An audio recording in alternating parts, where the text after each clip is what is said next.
गजाननं भूतगणादिसेवितं कपित्थजम्बूफलचारुभक्षणम् उमासुतं शोकविनाशकारकं नमामि विघ्नेश्वर पाद पंकजम।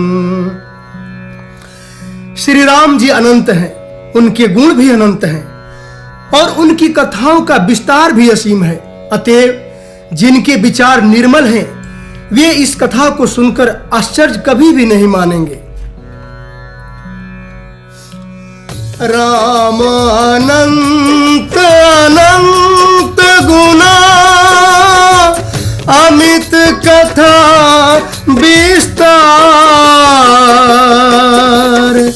सुनिया चरजुन मानी हही जिनके विमल विचार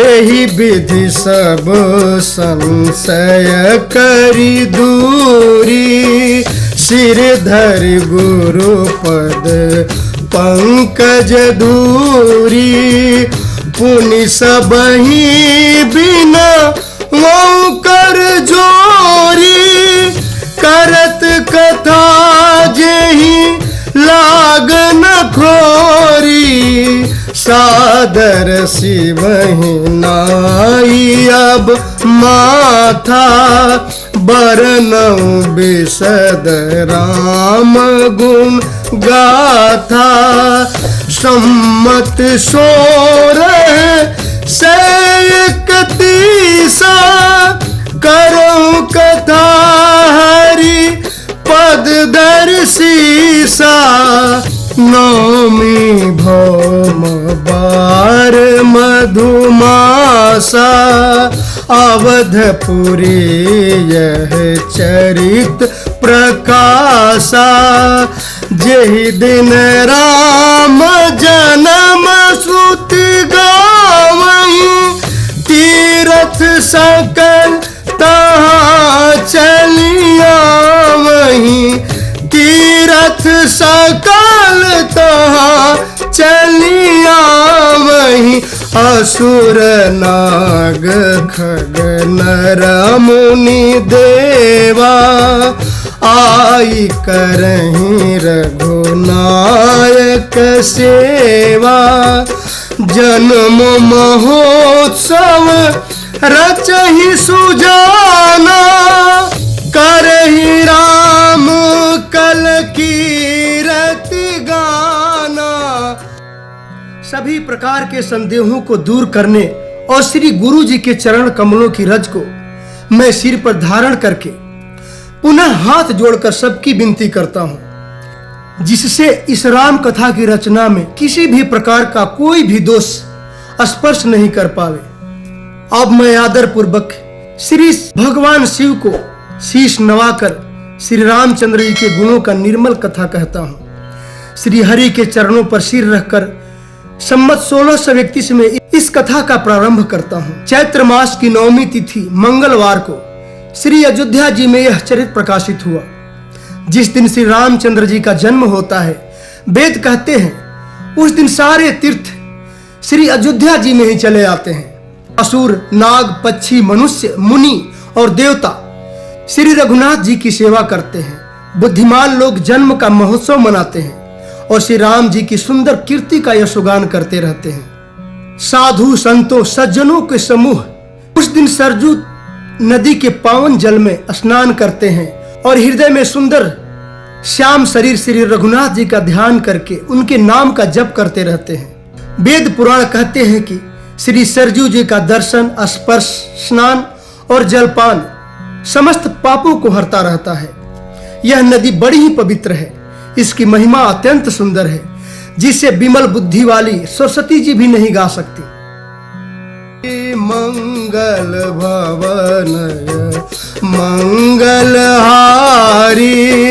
द्रवहु सुदशरथ अजिर बिहारी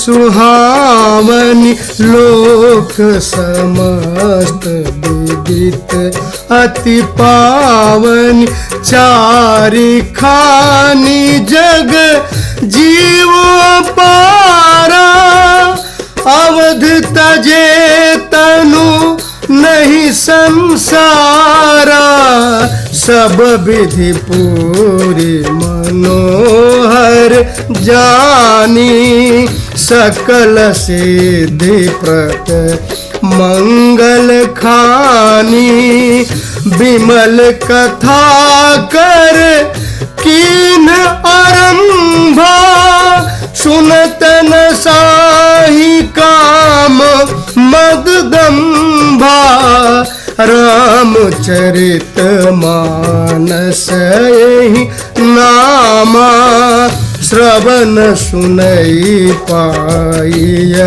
विश्रामा मन करी विषय अनल बन जरई होई सुखी जो यही सर परई।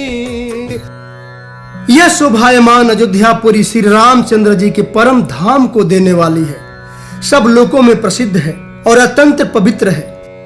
चराचर जगत में अंडज, स्वेदज, उद्भिज और जरायुज चार खानी अर्थात जो चार प्रकार के जीव हैं, इनमें से जो कोई भी अयोध्या जी में शरीर छोड़ते हैं वे फिर कभी भी इस संसार में वापस नहीं आते।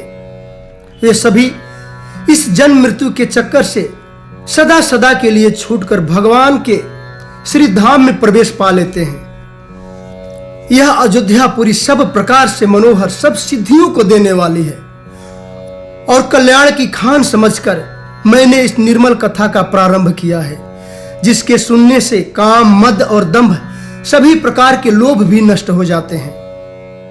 मंगल भवन मंगल हारी द्रवहु सुदशरथ अजिर बिहारी रामचरित मानस मुनि भावन बिरचेउ शंभु सुहामन पावन त्रिविध दोष दुख दारिद्र दामन कैली कुचाली कुली कलुष न सामन रची महेश निज मानस राखा पाई सुषमौ शिवासन भाषा ताते रामचरित मानस बर धरऊ नाम हिय हेरि हरसि हर कहूँ कथा सुठी सुंदर संवाद बरा बिरचे बुद्धि विचारी ते यही पावन सुभग सरा घाट मनो हर चारी। इसका नाम रामचरितमानस है, जिसके कानों से सुनते ही शांति मिलती है। मन रूपी हाथी विषय रूपी दवा नल में जल रहा है। यह यदि रामचरितमानस रूपी सरोवर में आ पड़े तो सुखी हो जाता है। गोस्वामी श्री तुलसीदास जी महाराज कहते हैं, यह रामचरितमानस मुनियों का अत्यंत ही प्रिय है। इस सुहावने और पवित्र मानस की भगवान शिव ने रचना की है। यह तीनों प्रकार के दोषों, दुखों और सभी दरिद्रता को, कलयुग के कुचालों को और सभी पापों को सदा सदा के लिए नष्ट करने वाला है। श्री महादेव जी ने इसको रचकर अपने मन में रखा था और सुअवसर पाकर पार्वती जी से कहा। इसी से शिव जी ने इसको अपने हृदय में देखकर और प्रसन्न होकर इसका सुंदर रामचरितमानस नाम रखा। मैं उसी सुख देने वाली सुहावनी श्री राम कथा को कहता हूं। हे सज्जनों, आप सब आदर पूर्वक मन लगाकर इसे सुनिए। इससे आगे के श्री राम कथा को हम अगले भाग में सुनेंगे। तब तक के लिए आप सभी के हृदय में विराजमान उस परम पिता परमेश्वर को मैं कोटि कोटि प्रणाम करता हूं।